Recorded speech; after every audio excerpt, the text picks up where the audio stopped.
మరి నన్నేం చేద్దాం అనుకుంటున్నారు?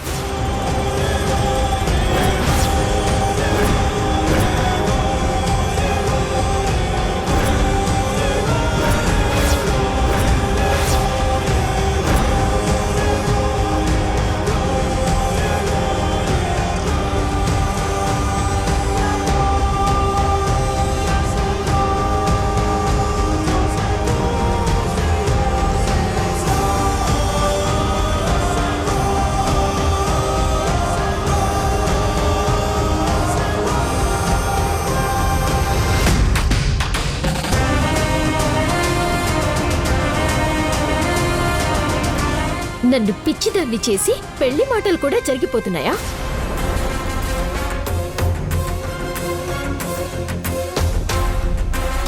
అది కాదు గ్రీష్మ, నేను చెప్పేది కాస్త విను. వినను.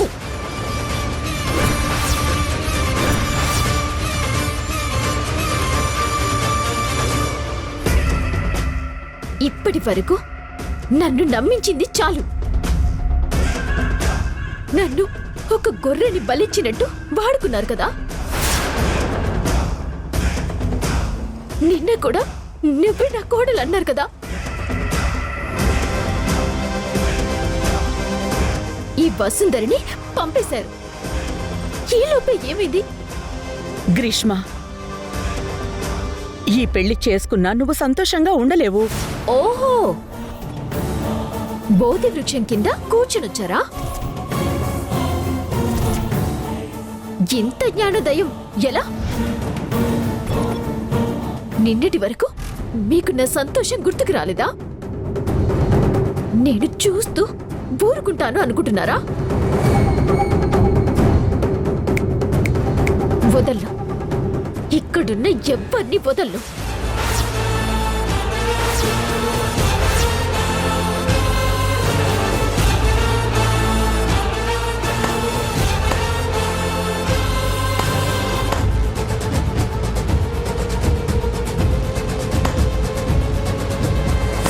అనుకున్నాను, ఇంకా ఈ డ్రామా మొదలవ్వలేదేంటా అనుకున్నాను. మొదలు పెట్టావా?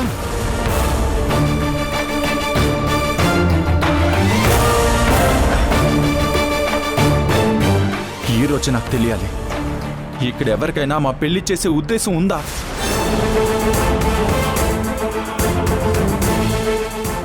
ఏదో ఒక ఆటంకం క్రియేట్ చేసి ఒక శాడిజం ఆనందం పొందుతున్నారా అని.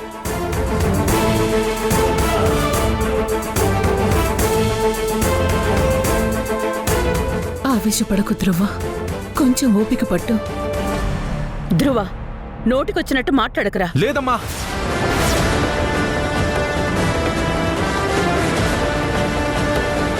నాకు ఈ రోజే తేల్చి చెప్పండి. నువ్వు ఇంటి పెద్దగా ఉండగా రాజీవ్ అంకుల్కి ఈ పెళ్లి పెద్ద పెత్తనం ఎందుకు?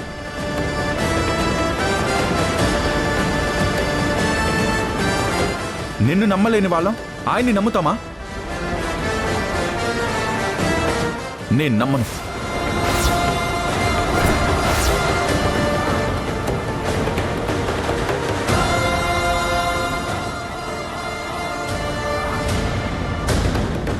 మల్లిక, ఇలాంటి విషయాలు అందరితో చర్చించి నిర్ణయం తీసుకోవాలి. నువ్వు మొదటి నుంచి నువ్వు నిర్ణయాలు తీసుకుని అందరి మీద బలవంతంగా అమలుపరచాలని చూస్తావు.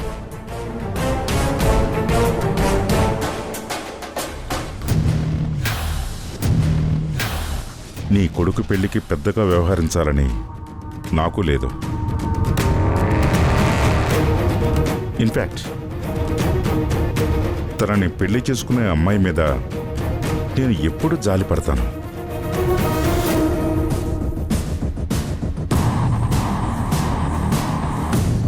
తనకి అదే రోజు ఎంగేజ్మెంట్ ఉందన్న విషయం కూడా చెప్పకుండా ఎస్టేట్ నుంచి ఒక అమ్మాయిని తీసుకుని వచ్చాడు.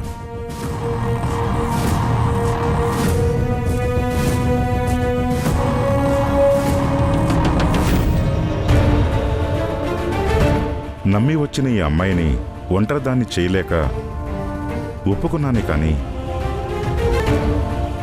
ఈ పెళ్లికి పెద్దరికం అనే కిరీటం తగిలించుకోవటం వల్ల నాకేం ఉపయోగం లేదు మల్లిక.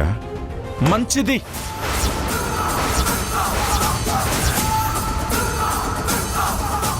అయితే మీరు మీ కూతుర్ని తీసుకుని బయలుదేరండి. ధ్రువ, నోర్మోయ్ నోర్మోయ్. రాజీవ్ ఎవరనుకుంటున్నావు? మీ నాన్నకి ప్రాణ స్నేహితుడు.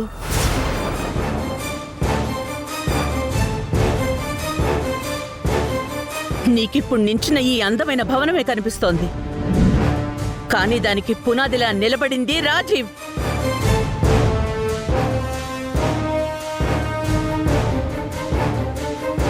మీ నాన్న చిన్న వ్యాపారం పెట్టి నాకు నీ సహాయం కావాలి అని అడిగిన ఒక్క మాటకి తను చేస్తున్న గవర్నమెంట్ ఉద్యోగానికి రాజీనామా ఇచ్చి ఈ కంపెనీని ఎలా పైకి తీసుకురావాలో ప్రతి క్షణం ఆలోచించాడు.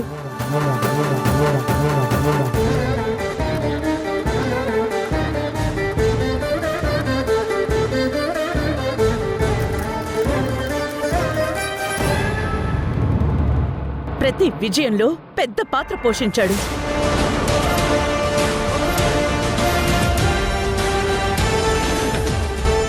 మీ నాన్న చనిపోయాక నా ప్రతి అడుగులోనూ నా పక్కన నిలబడ్డాడు. విజయాలు మాత్రమే మనం అనుభవిస్తున్నాం, ఆ వెనక కష్టం రాజీవ్ది.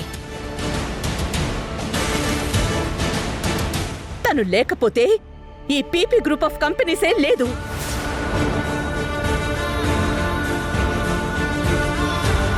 తనకి కృతజ్ఞత చూపించాలంటే నీ జీవితం మొత్తం సరిపోదు.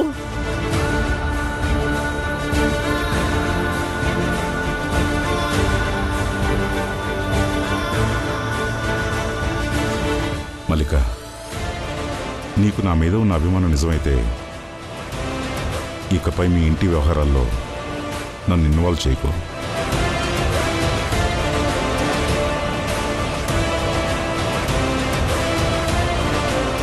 నేను వెళ్తాను. గ్రీష్మ పద. అయ్యో రాజీవ్,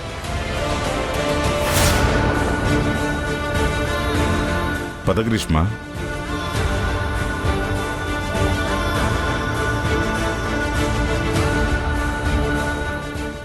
రాజీవ్ సార్,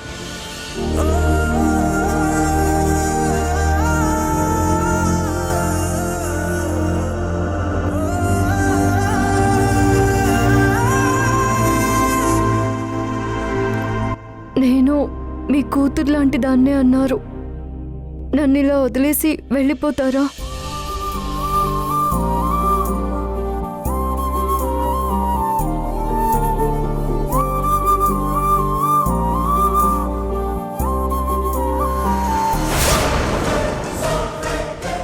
హే, ఎవరి కూతురు?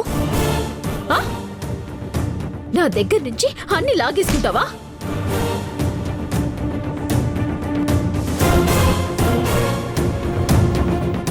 కింద నీరులాగా నా జీవితంలోకి ప్రవేశించావు. నాతో పెళ్లి కొప్పుకున్నాక ధ్రువని నీ వైపు తిప్పుకున్నావు. తర్వాత మా నాన్నని కూడా